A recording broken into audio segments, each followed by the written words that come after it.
Hey guys!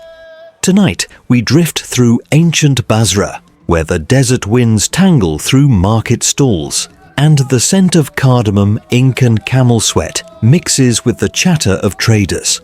But instead of a battle-hardened warrior or a sultry assassin, tonight's hero is a boy, a quiet one with sharp eyes and an even sharper tongue. You won't find him wielding a sword, but trust me, his brain is sharper than any blade. And yes, you probably wouldn't last 5 minutes debating him. Our story today is about the great follower Ayas ibn Muawiyah. May God be pleased with him. To be honest with you, I wouldn't be surprised if they attributed Ayas ibn Muawiyah's intelligence to being twice that of Einstein. Brothers, this is the last person you'd want to engage in a discussion or debate with, because he challenges arguments in a way that psychologically complicates them, turning matters into an abyss from which it's difficult to escape. So, before you get comfortable, take a moment to like the video and subscribe, but only if you genuinely enjoy what I do here. Drop your location and local time in the comments. I love seeing who's listening in the middle of the night. Now dim the lights. Maybe turn on a fan for that soft background hum, and let's ease into tonight's journey together. You're 8 years old, barefoot on the cool stone floor of a dusty old schoolhouse. Your writing tablet rests on your knees, smeared with ink and the scattered remnants of half-learned grammar drills. The day is hot, so hot that even the flies seem too lazy to buzz. Your teacher, a stern-faced Christian man with ink-stained fingers and a surprising talent for sarcasm, is leaning back against the doorway, chatting with 2 friends who've dropped by. They're older men, with sunburned faces and tunics crinkled at the elbows, and they've brought with them the usual grown-up swagger, loud laughs, dry bread, and a small clay jug of something they pretend isn't wine. You're not really supposed to be listening. You're supposed to be reviewing possessive pronouns in Syriac or diagramming a sentence about goats. But how can you not eavesdrop when the air starts to fill with scoffs and snickers? Have you heard what the Muslims believe about paradise? One of the men chuckles. The other waves his hand dramatically. Oh yes, gardens of delight, rivers of honey, and food that never runs out. They all burst out laughing. And no toilets, says the first, raising an eyebrow. That's the best part. Eat and eat, and still no relief. Seems like a recipe for spiritual constipation. Even your teacher joins in. Imagine, he says, half mocking, half curious. All that food and not a single need to relieve yourself. It's impossible, boys. Makes you wonder if anyone thought this through. Their laughter echoes like tin bells in the quiet room. You sit very still, your hands folded over your knees. They think you're not paying attention. Just a little boy with ink on his sleeve and a head full of grammar. But you're listening, every word. And then, softly, calmly, in a voice that sounds far too measured for someone your age, you say, "If you are so certain that this is impossible, why not go to paradise yourself and find out?" You don't even look up as you say it. Just speak the words, quiet and clean, like someone pointing out an unguarded hole in a fortress wall. The silence that follows is immediate. The teacher's smile fades. His 2 friends glance at one another, unsure whether to laugh or be offended. You can feel the shift in the air, that sharp pause when grown men realize a child has just out-reasoned them. But you don't stop there. You finally raise your eyes and meet your teacher's stare. Not defiant, not smug, just curious. Teacher, you continue gently, you know that most of what we eat benefits the body. Only a small part needs to be removed. The rest is absorbed into us, used for energy, for strength. You shift your tiny ink-smeared hand in the air like a little philosopher drawing diagrams out of dust. So what if in paradise, everything we eat is beneficial? What if there's no waste because there's no imperfection? Why do you assume it works like the world does? Your voice doesn't rise. You don't preach. You simply lay it out, like puzzle pieces sliding into place. The teacher leans back slightly, blinking. His two friends mumble something and busy themselves with the jug, pretending not to look flustered. Your teacher opens his mouth to respond, then stops. He tries again, but all he can manage is a sheepish chuckle. "Ah, go back to your book, boy," he says, waving you off. "This talk is for grown men." But his tone has changed. Gone is the mocking lilt. Now it's something else, an awkward mix of embarrassment and admiration.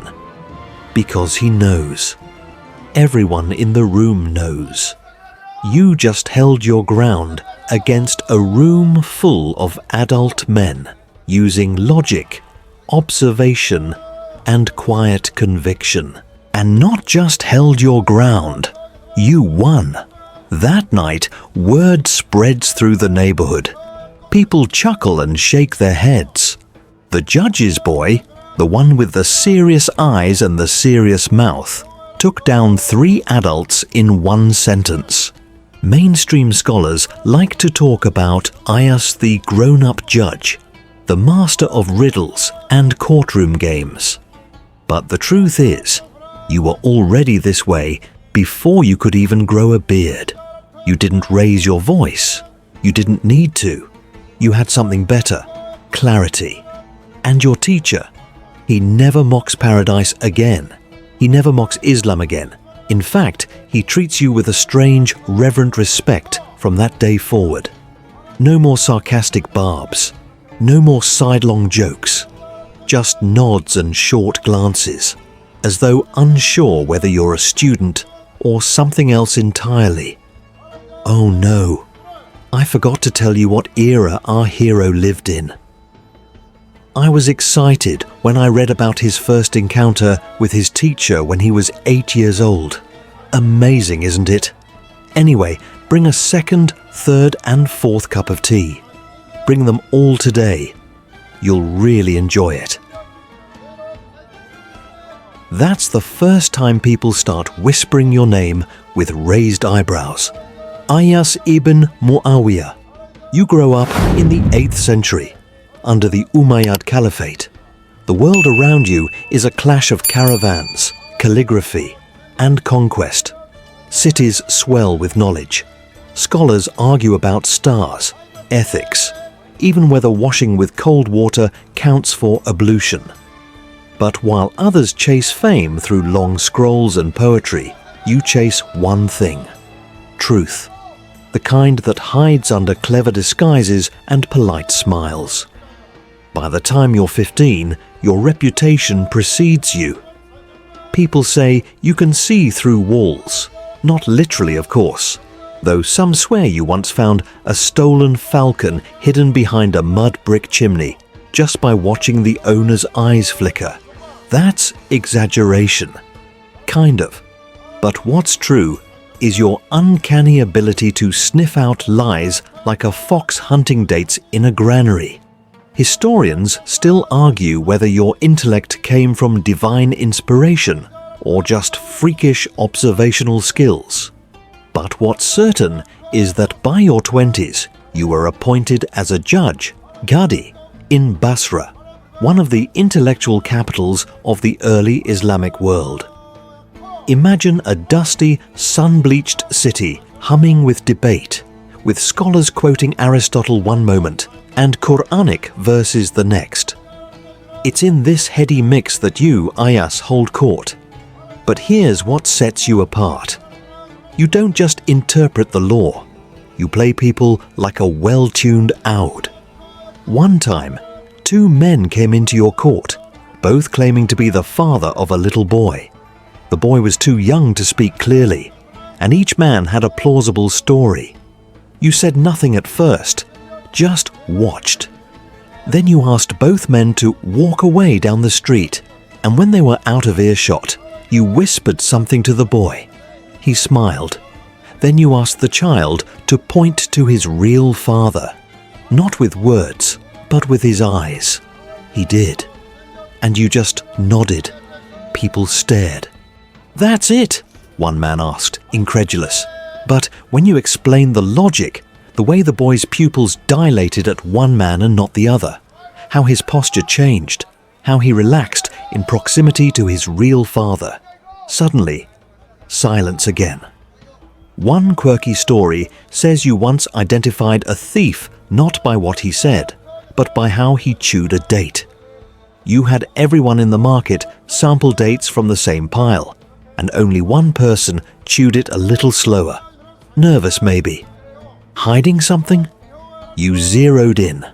Turns out he'd stolen a date the day before from the same merchant and was afraid you'd make him chew that one too. You didn't. You didn't need to. And no, this wasn't some Sherlock Holmes fantasy.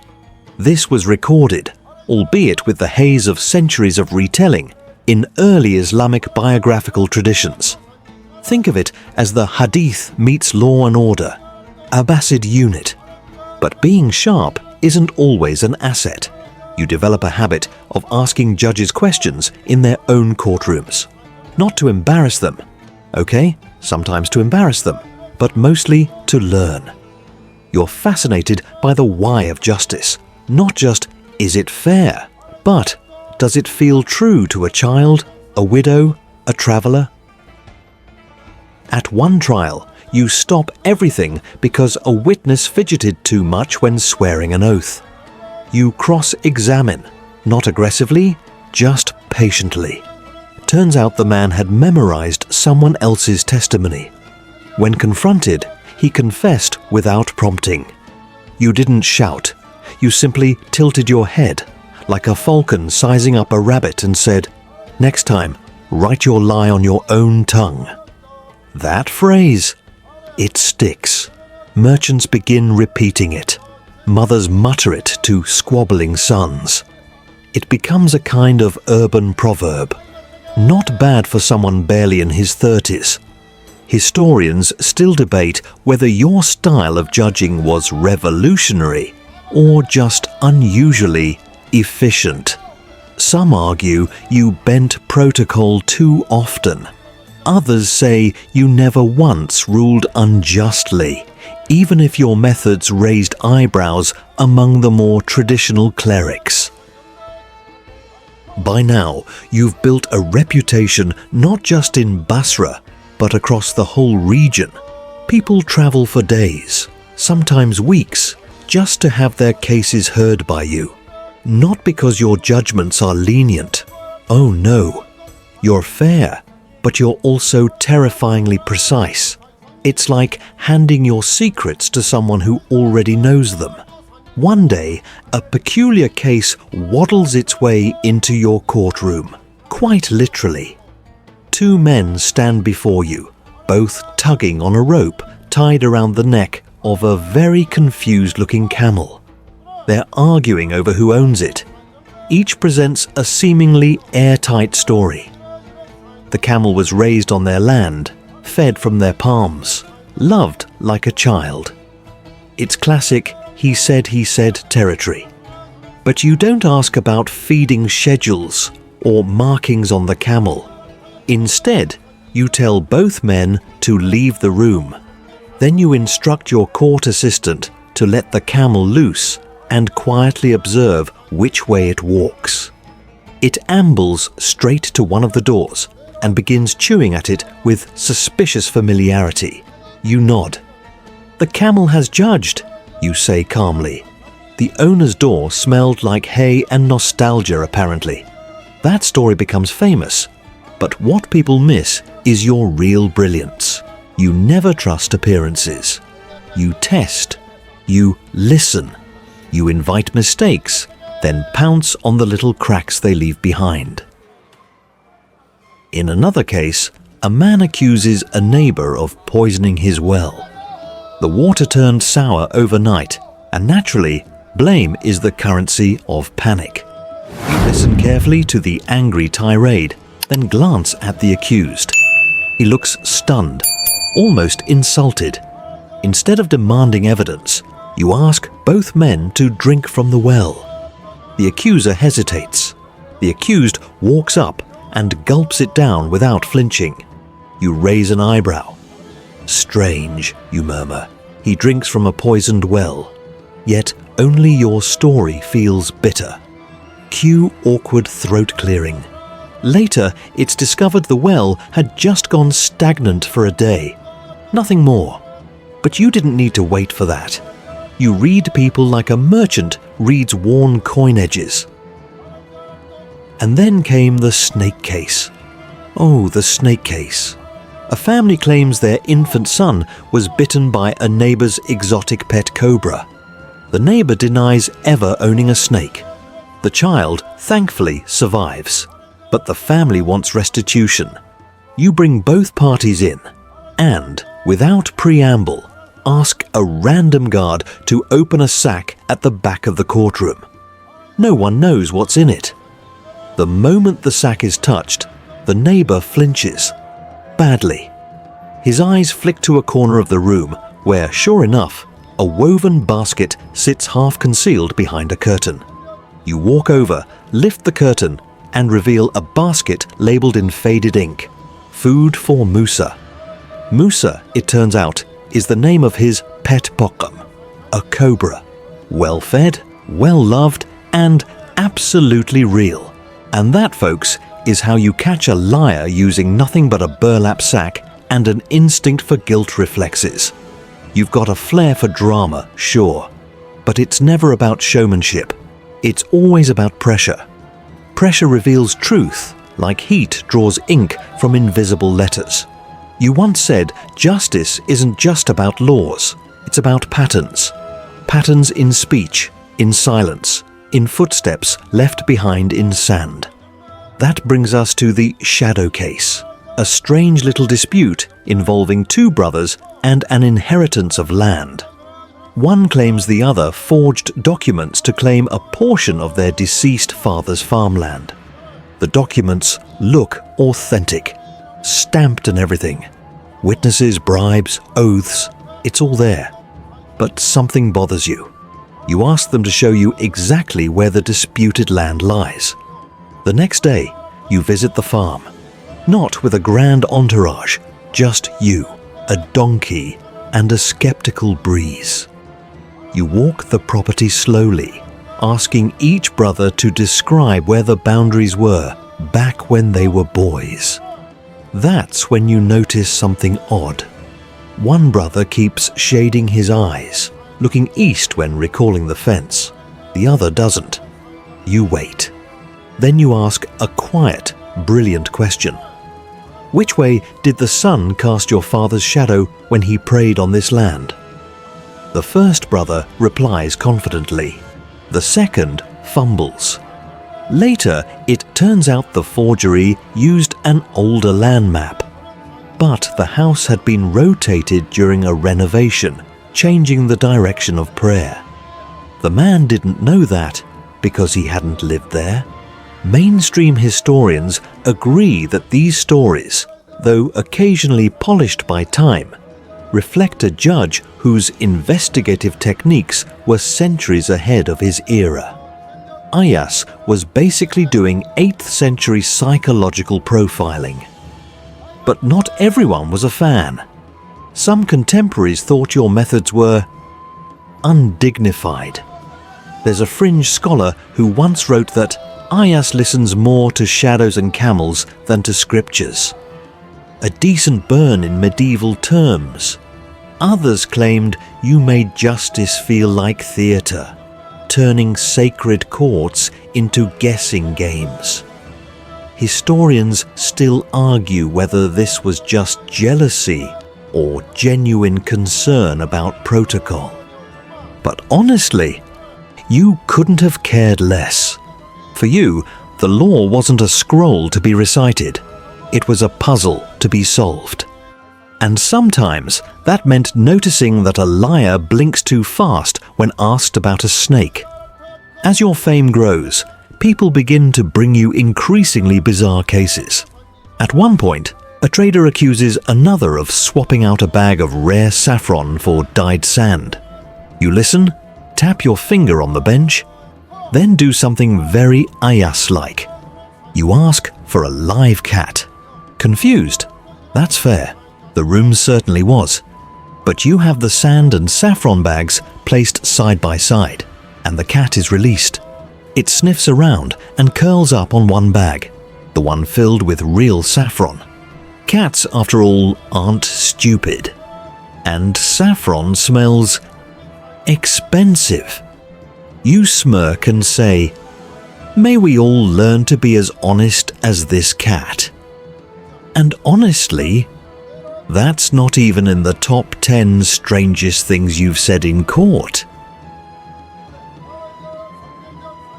What would you say if I told you that the stories I've shared with you are just a drop in the ocean, and that there are other stories that will make you feel like Judge Ayas isn't even human?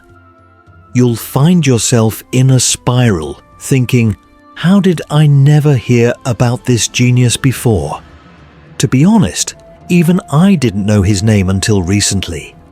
But when I read about him, I felt that the scholars and geniuses we know are just a tiny fraction of Ayas's intelligence. You might think I'm exaggerating, but I haven't even mentioned any of the incredible stories I read about this brilliant man. Real events that happened to him. So, should I continue with the next part of Judge Ayas's story? Or should we end it here and move on to a new tale? Write your opinion in the comments. Your response will determine whether we continue or not. Also, share the title of a historical story that you find inspiring and engaging. I'll respond to all your comments.